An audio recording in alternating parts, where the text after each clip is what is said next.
Y'all, let me tell you. Have y'all heard about the Risa Tisa story? The Who the Fuck Did I Marry series that she just started? Talking about how she married a pathological liar, so y'all know I took notes.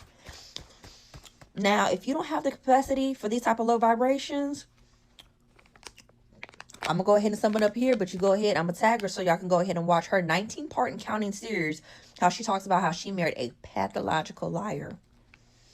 Now, I ain't gonna eat her up because she's taking accountability. Yeah, she said I was wrong. I let it go on for too long. She is admitting that. So you know what? I'm gonna go ahead and mess with her. But it's a lot. If you got 2 hours to spare, go ahead and start the series. But if not, I'm gonna sum it up real quick. So far, March 2020, she met a man on Facebook. Turned out he is pathological liar. He lied about everything. He took her to the car dealership, had her thinking she was getting an Audi or a BMW. Told her he was going to wire the money, have the car delivered. Never happened. Was taking her house shopping every weekend to find a house. Never bought a house. Told her he was the regional manager of a company and was only the temp. Would make up family members, friendships, relationships, lied about money, lied about everything. On top of that, she long-winded as hell. So she go into a lot of detail on how he was doing this. And she said he would cover everything. And this wasn't no ordinary just liar, not like a regular liar, pathological. Meaning he takes things to the furthest extent to actually play out these lies. It's actually, this needs to be a case study. He needs to be a case study because this is actually scary. Y'all, I'm gonna go ahead and tag her so y'all can Risa Tisa's 52-part Who the F Did I Marry series. Oh my goodness. If you have not watched it yet, put that on 2x speed, get you a snack, and watch it because oh my goodness. She is just such an incredible storyteller. Like the way she conveyed all of this information to us in such a composed manner. The fact that she was able to get all those points across in order thoroughly, like incredible. And at multiple points in this series, she talks about how there is this certain type of person who just gets off on lying to people. They get off on saying they're going to do things and then not doing them, and I could not agree more. And I'm so glad she's talking about it because I think a lot of people are like, that could never happen to me. You know, I know right away when people are lying, but some people are just so deep in their lies that you do not even know where lies start and the truth begins, and they've been lying for so long that I think they genuinely start to believe their own lies to the point that they have so much to back it up. Like, it's scary. It's like they have this image of themselves in their heads and they get off on portraying themselves as that even if they are not that. And since they truly see themselves as this person in their head, when you call them out on it, they're like, I don't know what you're talking about. It's like they don't recognize all of the hoops that they have to jump through to back up that they're actually this person that they say they're not, even though they're actively the ones jumping through the hoops to make themselves seem that way. Do you get what I'm saying? I've mentioned before that recently my friends and I dealt with a situation where there was a person who was part of our friend group, and it turns out that 90% of what they told us about themselves as a person in their life was just complete and total lie. And they told different versions of those lies to different people depending on the closeness and type of friendship that they wanted to have with you, and then they would just hope that none of those people would talk to each other.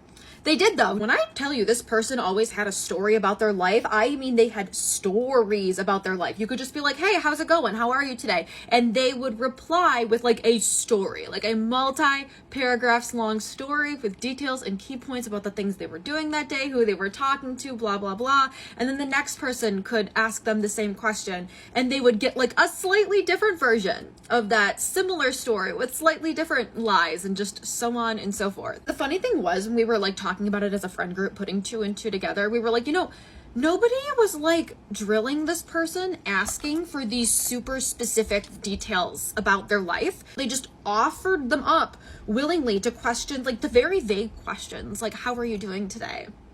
You know, like, how was your weekend? You know, stuff like that. They were the ones who would provide all of these super specific, not true details and like broken versions of stories when they could have just been like, oh, it was good, how about you? Or, you know, just told a very vague version of events. And we might not have been able to tell the difference, but I truly think that they got off of writing this fan fiction about who they were as a person and their life, and like getting us involved in this fan fiction about their life, if that makes sense. Like, they really wanted to truly be this person to the point that they had to convince their friends that they were this person. We were like characters in their fan fiction, and this person did not care about us or our feelings. They just cared about how we could be used to drive their little narrative that they were creating about themselves and for themselves. It's a very like me type of person. They don't care about forming a relationship with other people. They care about using other people to make themselves seem a certain way. When Risa Tisa talked about how this guy lied about the nature of his job, pretended to be closer to people than he actually was, faked screenshots of things, faked phone calls, I was just like, yeah, I think I've seen this film before. The situation with my friend group was definitely not as severe or drastic as Risa Tisa's situation. I am not trying to do like a one-up. I'm not trying to do anything like that at all. But we did hear that story, and we had this moment of like, this poor woman, heart goes out to her, that could have been us. Like, it really could have been us. It could be anyone. It really could be. So just please go watch her series if you haven't. It is so important, and I am so glad she is talking about this type of person, because these slimy dudes are out there. Beware. Don't become a character in somebody else's fan fiction that they're writing about their own life. PSA. I watched the first 26 parts of the 52-part series, Who the Did I Marry? I took some notes. I'm going to read them to you now, without any further explanation. Cheesecake Factory. 6'5" and changing tires? Regional manager at a major condiment company? Girl, I get it. Talk about laying it on thick. You have to have discernment. This man is a homosexual. Backdooring the original realtor for his realtor friend without telling Risa is another red flag. You clearly don't have integrity in business. His friend ain't a realtor for real, if the friend even exists. The idea to record an audio diary was nobody but Jesus, girl. Any man who tells my mom and aunt not to call me for a week, psychopath, serial killer. Not he slammed the ring on the dinner table. Molly, you in danger, girl. He didn't go to work dressed like a VP at a condiment company. You walk the production floor every day. The switch up from BMW to Audi is crazy. Anybody bragging about money doesn't have money. This reminds me of the Zola story on Twitter that went viral and became a movie. Wink, wink.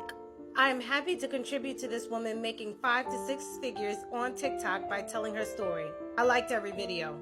He gets off on you getting excited knowing you're never going to get it. Jail. Every time Risa gets the hiccups, take a shot. Don't ever put yourself in a position where you're financially dependent on a man. Risa's mom with a word. Yes. Proof of funds. Not lesion. Jump scare. Somebody stopped by my house looking for me. Describe him. You 6'4" talking about he's shorter than me. Negro, everybody is shorter than you. What a psychopath. You the VP and you can't get in the building? I may have been born at night, but not last night. Legion printed itineraries, but no confirmations. Scam. Cheating on Facebook Messenger is nasty business. He won't show his US account and his offshore account because they don't exist.